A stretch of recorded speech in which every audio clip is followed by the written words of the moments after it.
Pues nada, aquí estamos con Luis Carlos Martín Jiménez para hablar hoy sobre las artes, que supongo que en un tiempo breve publicará un libro dedicado a ello. Bueno, yo no tengo editorial. No lo vas a editar tú, No. te lo editarán, pero que el contenido de ese libro será sobre las artes. ¿Por qué? Claro. ¿Por qué has puesto interés en tener que hablar sobre las artes? Bueno, Y escribir un libro sobre ello. Sí, el interés más que lo pones tú, o sea, Te viene dado. Te viene por la cosa, que diría Heidegger, que la cosa, o sea, sí, porque por el follón que supone, yo creo que es eso. O sea, más follón que hay con estos asuntos, y además como afecta a tantas categorías, ¿no? Porque si dice la economía, pues bueno, pues es una categoría, ¿no? Sí. Y tiene muchas, pero es que el tema de las artes es que son un montón de categorías distintas y que tienen relacionado otras muchas cosas, a tecnologías, etcétera, o sea, a ciencias del arte, 40.000 cosas, ¿no? Que están ahí implicadas. Y luego toda la metafísica. Y ese es para nosotros eso es lo principal, porque los análisis sobre las artes y las técnicas y todo eso, pues ya cada categoría pues ya tiene ahí. Pasa con si estudias economías, pues lo que no te vas a poner a hacer es un análisis ahí de contabilidad, ¿no? Sí, eso sí, ya sí. se supone que Sí, que puede haber gente que pueda pensar que las artes no tengan nada que ver con la metafísica y más bien al contrario, ¿no? Es al revés. Es que, o sea, las artes en principio no tienen que ver con la metafísica porque vienen de las técnicas, ¿no? Sí. Pero pues son todo técnicas, no son ciencias y no son ideologías así, ¿no? Como pueden ser las cosas políticas, lo que sea. Bueno, la política también es una técnica, ¿no? Sí. Pero bueno. Y entonces la cuestión es la idea de arte. Claro. Esa es la idea de arte en singular y con mayúsculas, que sí. Esa, por lo que hemos visto, es lo problemático. Hasta finales del 18 no aparece. Claro. Es que no aparece. Entonces, ¿quién hace esa idea? ¿Quién la construye? ¿Cómo se diseña? Sí. Y en razón a qué, porque eso, la metafísica no son cosas imaginarias o mentales, ¿no? Tienen sus razones reales, ¿no? Sí. Hay que explicarlo, si claro. no lo explicas, pues entonces realmente no lo estás entendiendo. Sí. Bien. Y si uno puede ojear más o menos el contenido del libro, pues tiene un formato que parecería fuera del tiempo, en el sentido de que muy escolástico. Incluso lo titulas como cuestiones quolivetales. La cuestión disputata, siguiendo un poco el estilo de la escolástica, tipo Tomás de Aquino y demás. ¿Y por qué, de entre todos los formatos en el que uno puede escribir un libro, has elegido precisamente el de la cuestión disputata? ¿Por qué ese formato? Porque son eso. O sea, es que no hay cosa que toques que no haya disputas sobre el asunto. O sea, pero ni una ni media. Sí, o sea, sí. Y los flecos y los vértices que tiene estos asuntos son tremendos. Entonces, cada cosa que toques, y entonces eso lo ves rápidamente cuando te pones a investigar todo esto, ¿no?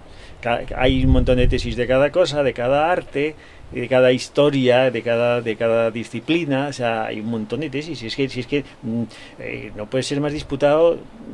Bueno, sí, la política y todas estas cosas son muy disputadas igual, ¿no? Pero quiero decir que la disputa no es la esencia de estas cosas. Pero que bueno, pues con la teología, ahí está la razón, quizá.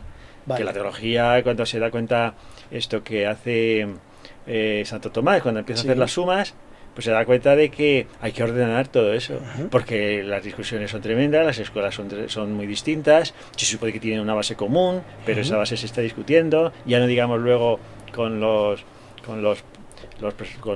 protestantes y toda esta gente que teniendo la misma base, sin embargo luego pues se bifurcan y se enfrentan.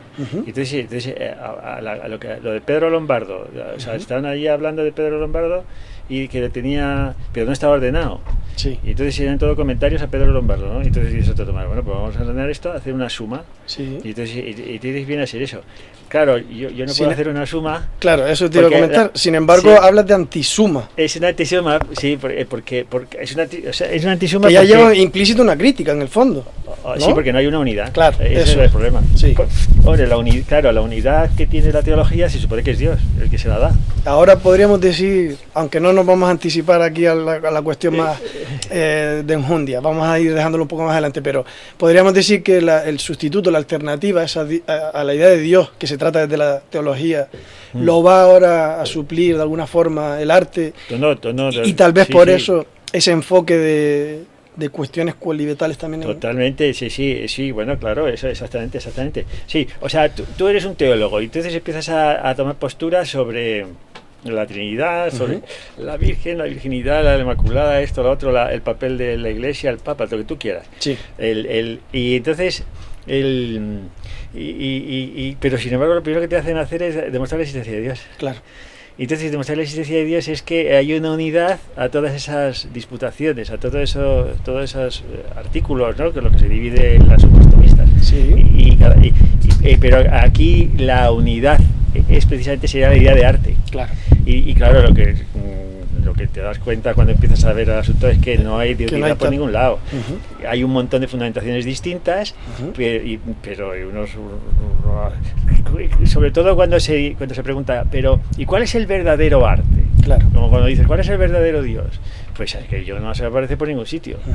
Entonces, vamos a ver. Entonces, un teólogo tiene que demostrar la existencia de Dios, que es el que da unidad a todos los trascendentales y todas estas cuestiones, ¿de acuerdo?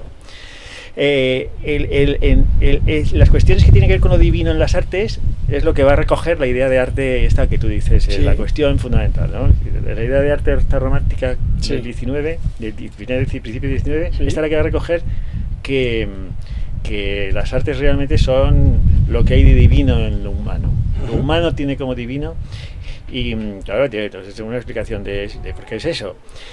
Pero claro, esa idea es tan metafísica como la idea de Dios. Claro. Ahí está el asunto. Claro. Entonces es una antisuma precisamente porque no tenemos lo primero que tendríamos que demostrar es qué idea de unidad hay en las artes. Y cuando te pones a ver las definiciones, te das cuenta que no hay. Claro. No hay, que todos los fundamentos son metafísicos, de todas las que te puedes echar a la cara, ¿no? Sí. Por eso digamos que el formato que mejor se ajusta para tratar eso sería la dialéctica, que es básicamente lo que hace todo a lo largo del libro, digámoslo así, ¿no? Ese componente dialéctico que no puede faltar. Pues eso es lo que nosotros ahora nos gusta de la escolástica, que tienes que poner las posiciones del contrario. Claro. Y entonces, más filosófico que eso, sí. Porque tú puedes estar de acuerdo, ¿no? Pero ves que están discutiendo las otras posiciones, ¿no? Y lo que es impresionante, porque claro, al principio dices, bueno, pues vamos a ver, posiciones que defienden esto, argumentos a favor, argumentos en contra, objeciones a los argumentos a favor, objeciones a los argumentos en contra, y luego tu posición al respecto, ¿no? Pero claro, que es lo que hace Santo Tomás. Correcto. Pero claro, cada artículo, tener que hacer eso, ya ves que no, y además que aburriría, ¿no? Por así decir, te aburrirías tú haciendo tanta disquisición y aburrirás a la gente. Entonces, con poner las tesis más o menos respondan a un artículo de una cuestión determinada y luego ya hacer alguna objeción desde el sistema y tomar posición, pues yo creo que ya queda planteada la problemática. Ese es.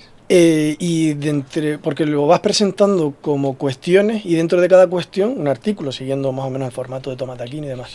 ¿Cuál dirías tú que para ti la cuestión o artículo es más compleja de tratar? No, que te digo que todas. Todas, ¿no? Te digo todas porque todas, es que, o sea, cuestiones nosiológicas. ¿Qué sabes de las artes? Bueno, pues es que eso es impresionante. Que dice Croce, por ejemplo, dice, no, del arte no puedes saber nada. No, y además no puedes decir nada. Porque lo único que puedes decir, esto es arte, esto no es arte. Decía Croce, la estética. Entonces no hay conocimiento, pero sí que tiene que haber algún conocimiento. Por lo menos para diferenciar qué es arte, esto es arte o esto no. Y entonces decían, sí, claro, entonces el conocimiento del arte, por ejemplo, es la inspiración que tiene el artista.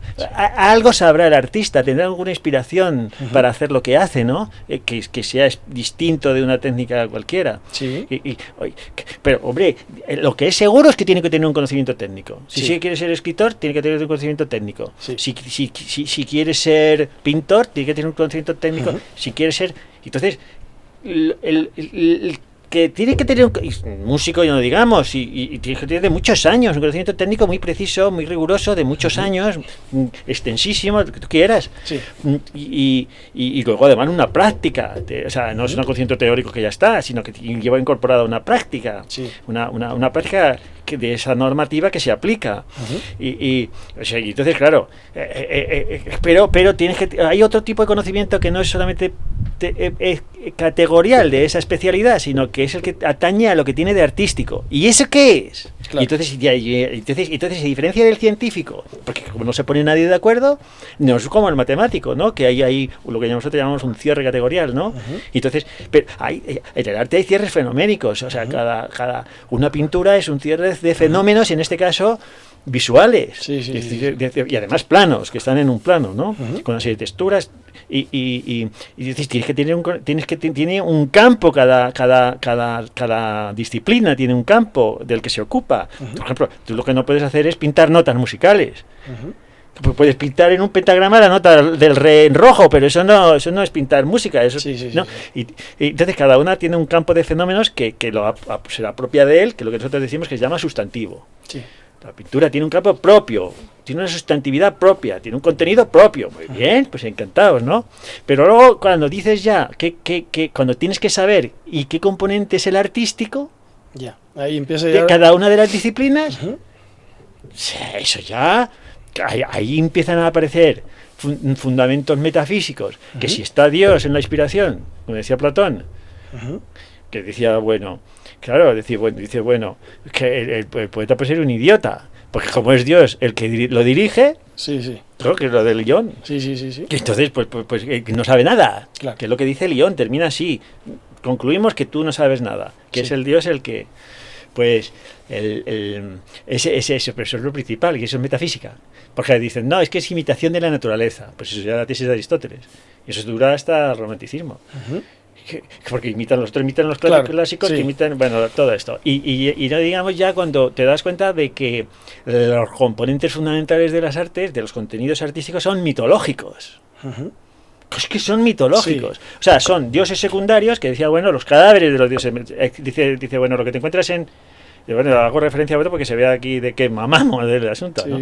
Dice, los contenidos de los museos, pues casi todos son cadáveres de los dioses secundarios, es decir, esos mitos, ¿no? Han dejado de tener esa capacidad, esa luminosidad, ¿no? Que tendrían en Grecia, que por eso los enterraron los cristianos. Claro, ha perdido esa fuerza. Ya ha perdido la fuerza esa, y entonces ya en el Renacimiento pues se recogen esos como mitos humanistas, pero ya no religiosos, ¿no? Y entonces se empieza a pintar Venus y empiezan a hacer Zeuses y todas estas cosas, ¿no? Todos estos Apolos y Orfeos y lo demás, ¿no? Pero porque ya se está hablando del mito. Y entonces mitos y sí, ahora entramos en esa cuestión. Es muy claro. Por seguir con las preguntas genéricas y generales, sin entrar todavía en detalle, y son preguntas que, bueno, a lo mejor a nivel filosófico no tienen tanto calado, pero que a lo mejor al público en general sí que le puede interesar. Desde tu punto de vista, cuando lo fuiste trabajando, ¿qué cuestión o qué artículo considerarías que pueda tener mayor resistencia en cuanto al receptor, el que esté leyendo? ¿Cuál podría ser? Porque claro, cuestiones noxológicas a lo mejor, si un lector o un receptor, un lector que esté leyendo tu obra y que se considere artista y demás, pues a lo mejor las cuestiones ontológicas o noxológicas no se ve tan identificado con esas cuestiones y no hay, digamos, una especie de freno. O sea, noxológico que queremos decir nosotros respecto al conocimiento y todo eso. Sí.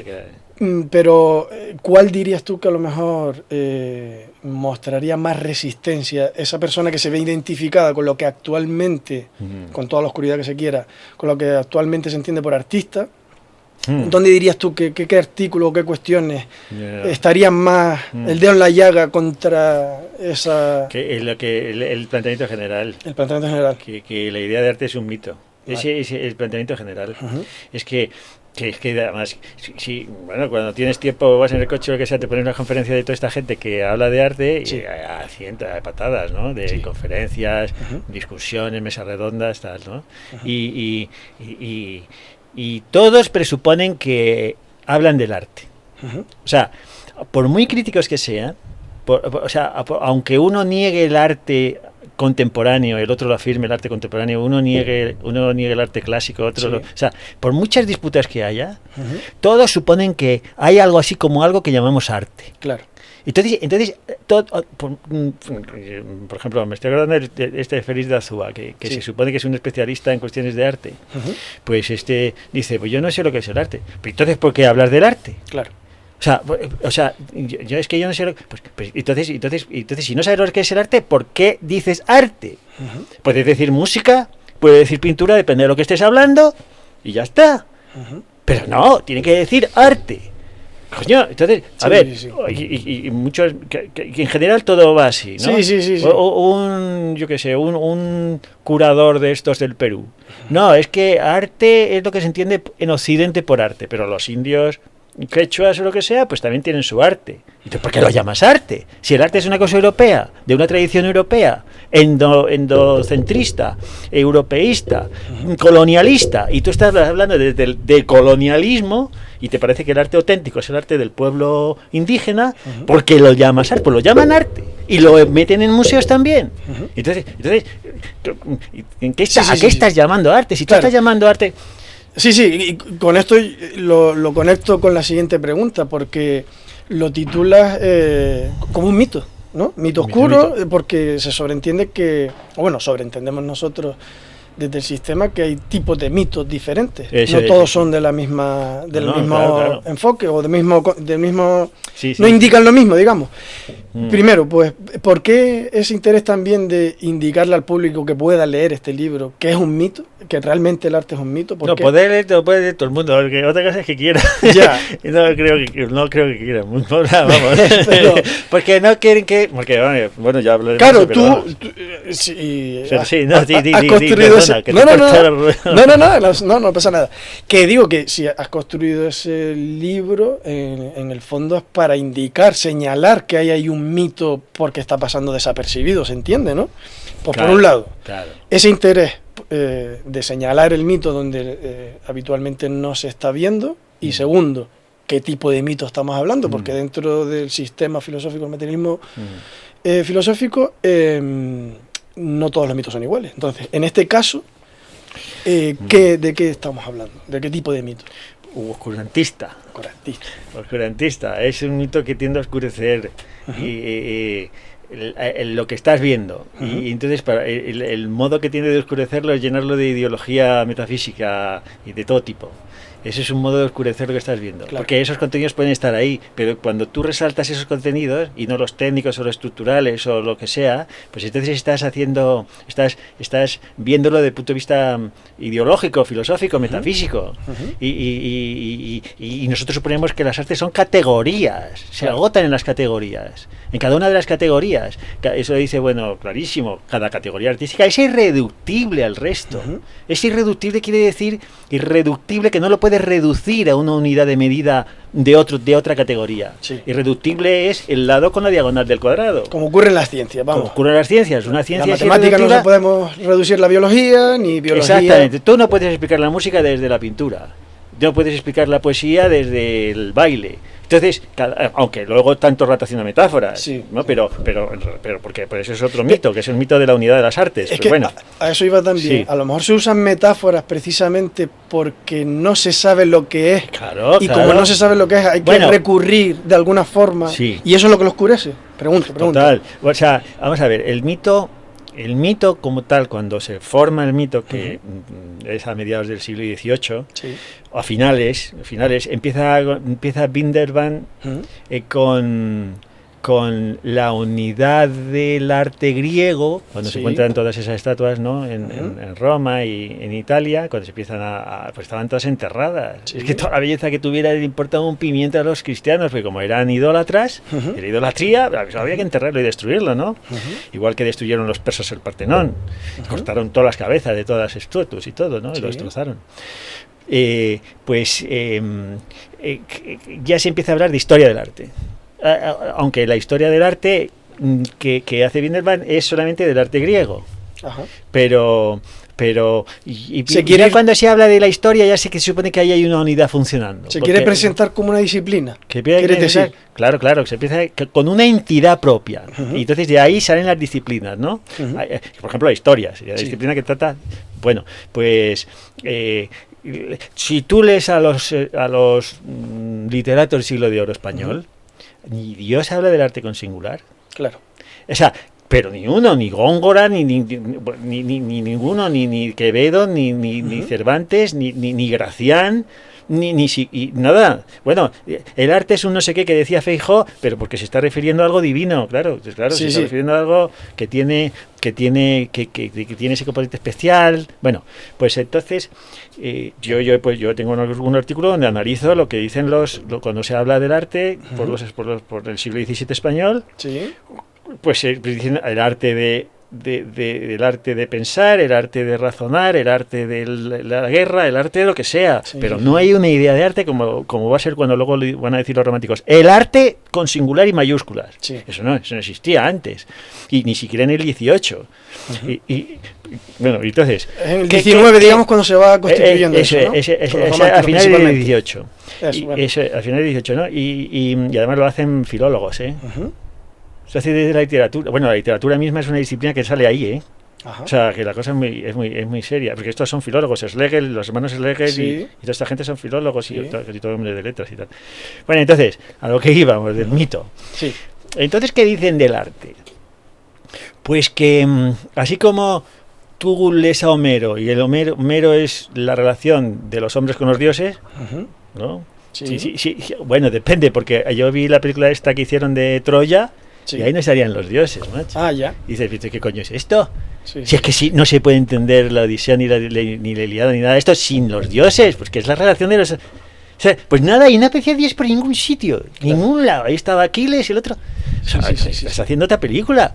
Nada, eso no lo echaba a deber nadie, porque no se lo habrán leído, digo. Sí.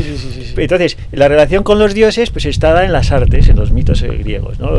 Todo, egipcios, todos los demás, todos. Y en el arte ortodoxo, todos, ¿no? Entonces Dios desaparece, o sea, sobre todo con la Revolución Francesa, porque esta gente está escribiendo esto por ahí, en el 98, 10 años después. Y entonces, ¿dónde está la relación del hombre con Dios?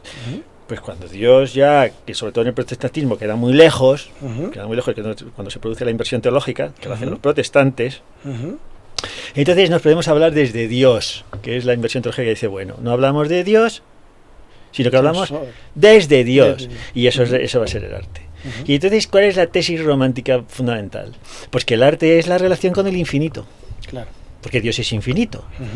Ahora ya no contamos con Dios. Y entonces esa relación con lo infinito, que ahí ya las tesis o sea, pues quitas a Dios, ya ahí pues puedes la voluntad de la naturaleza de Schopenhauer, lo que sea, el superhombre de Nietzsche, el ser de Heidegger, ya lo que sea, ya ahí pones tú ahí el espíritu absoluto de Hegel, ya pones lo que sea, y entonces lo divino es la relación de lo divino es sensible, que decía Hegel.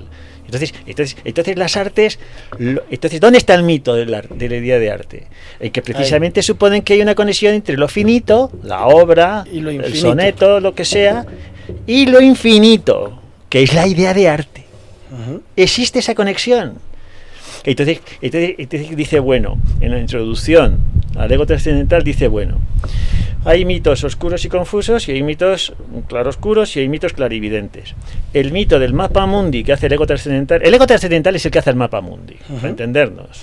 O sea, alguien hace un mapa de algo, por ejemplo, tú haces un mapa, hacer una partitura es hacer el mapa de una composición que se va a tocar, el mapa, ¿no? El plano gráfico de algo, ¿no?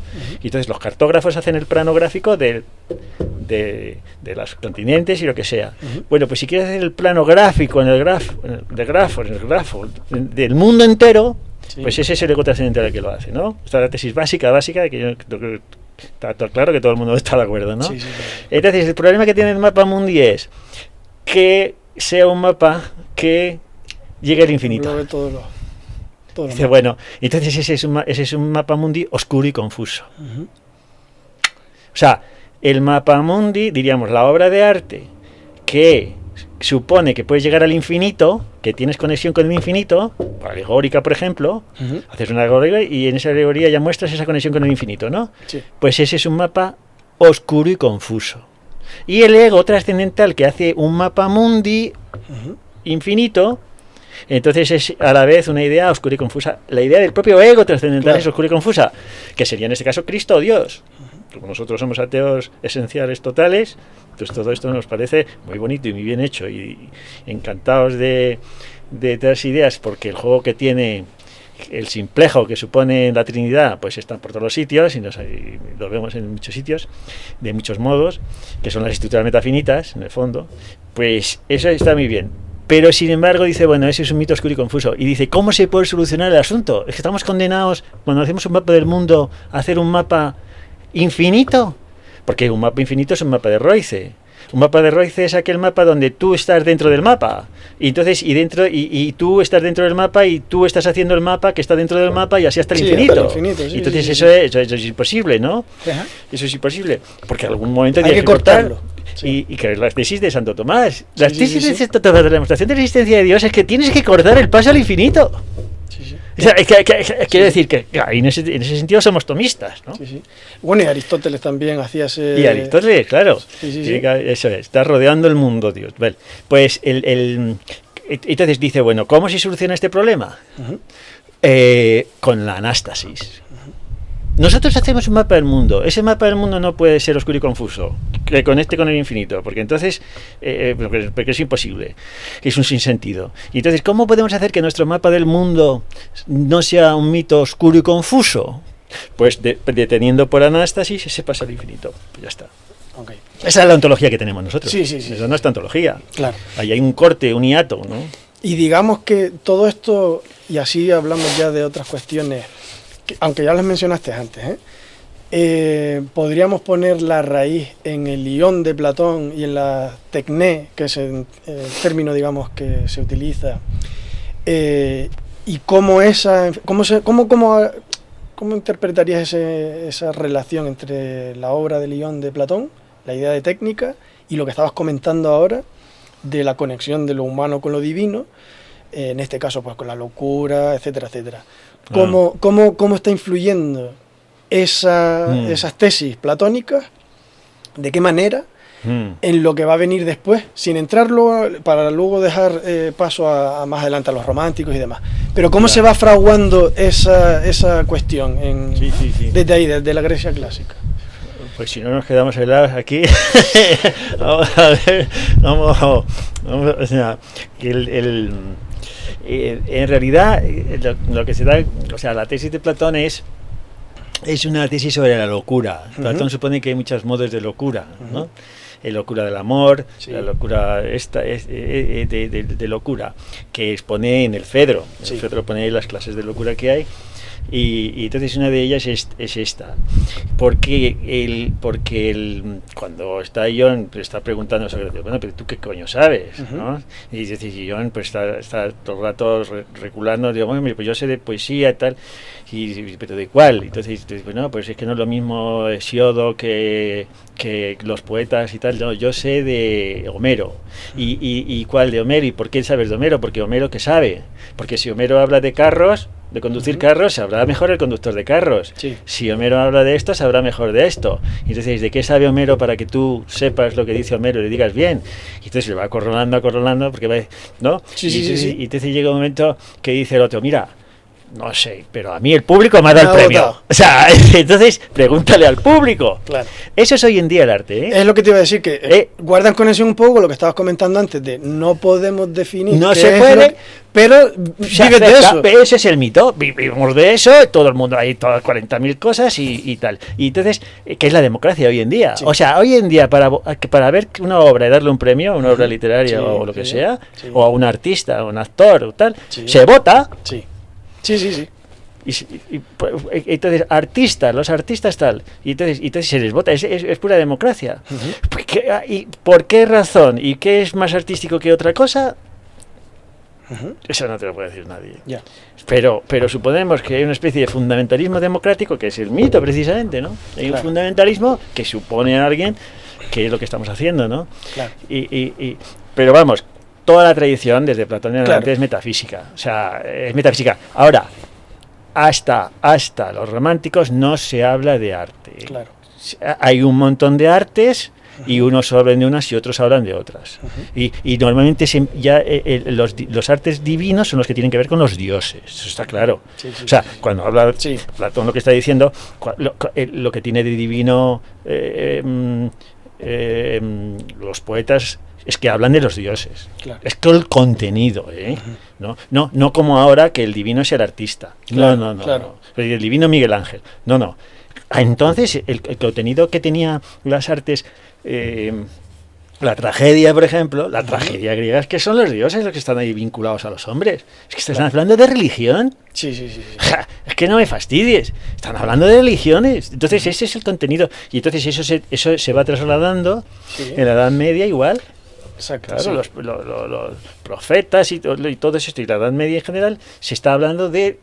o Dante, lo que está hablando es cuando vas al cielo e infierno y que va allí con Virgilio y todo esto, o sea, Virgilio igual, bien.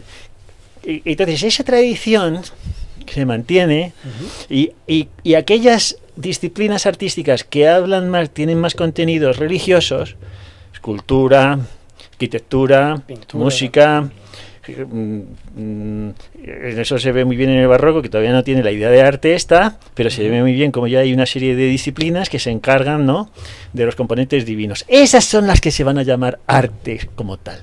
Claro. Y las demás ya no. Las demás van a ser cosas útiles. El arte de la cocina, o el arte de declamar, o el arte... Esas ya van a ser cosas que ya no son artes como tales. Entonces se les llamará, pues, o lo que quieras, ya luego técnicas o artes serviles, para despreciarlas, ¿no?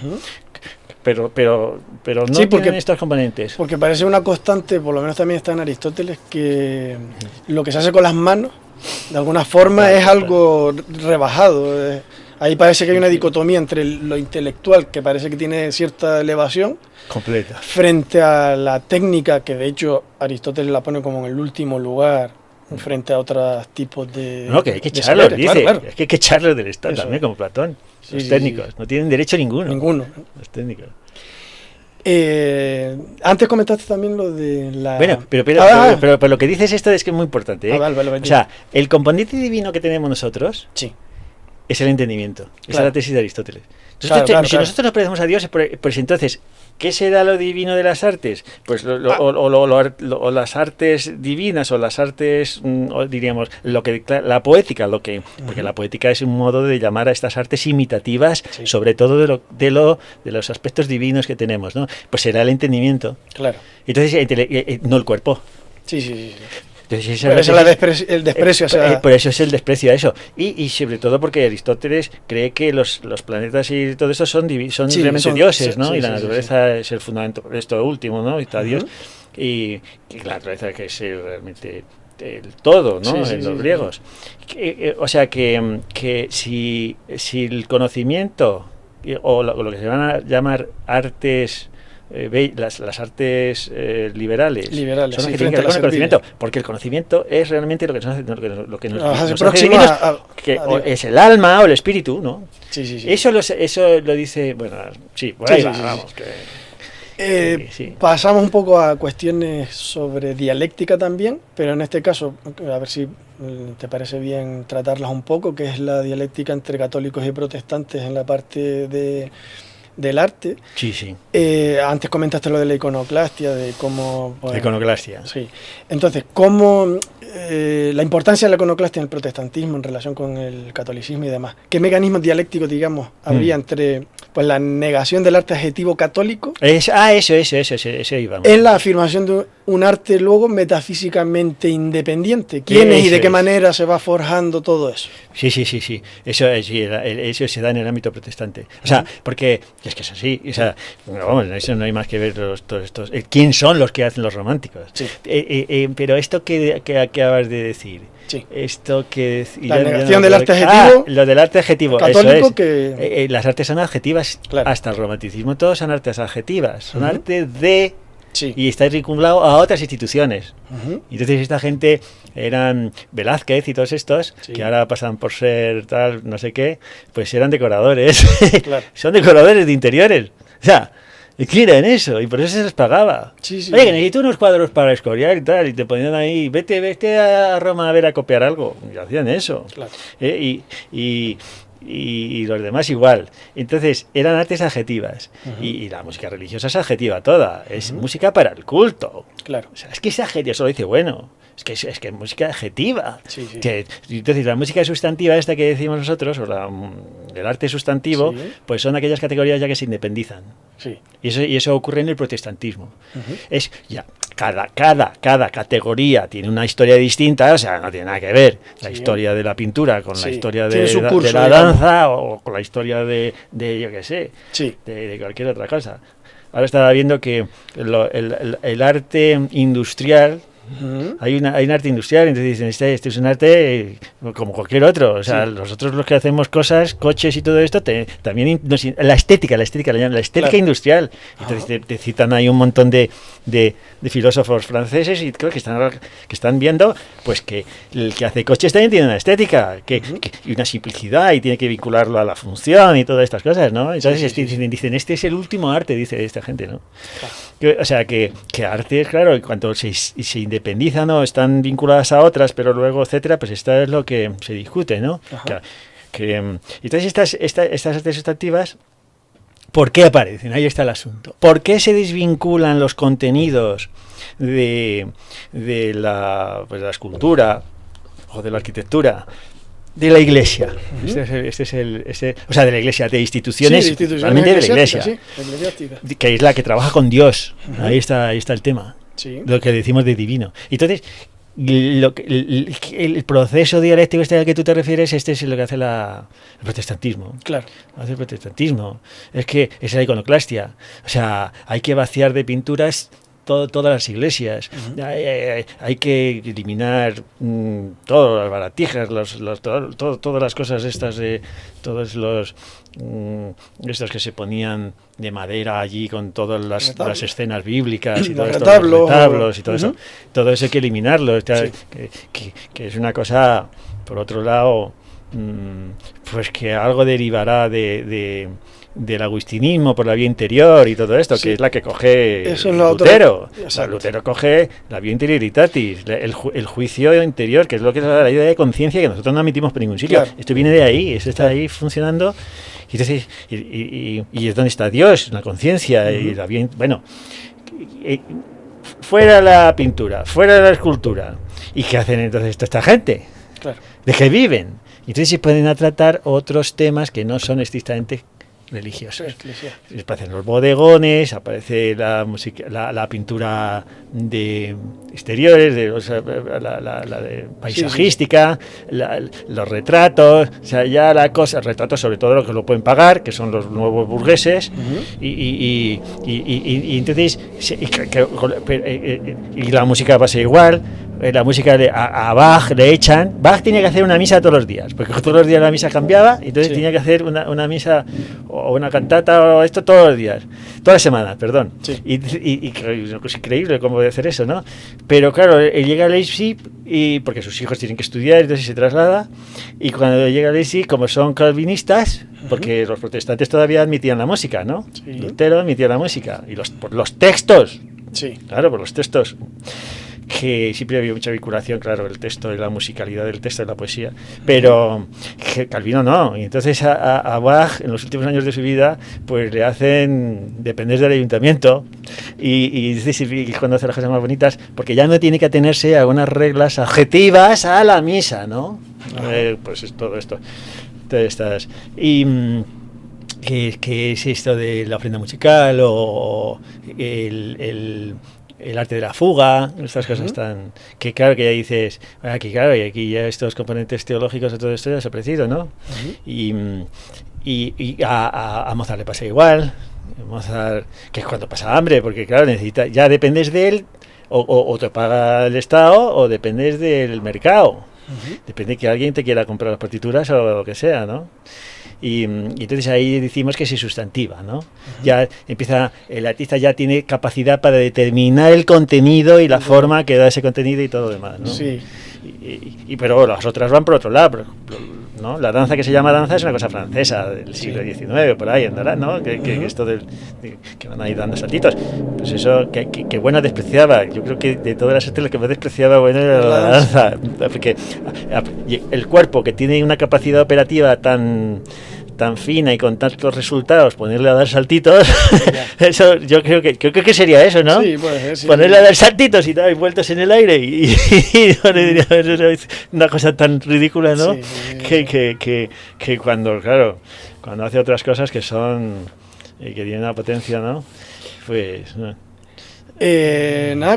Comentar también perdona, que había que entre medias están los jesuitas. Ahora iba precisamente por eso.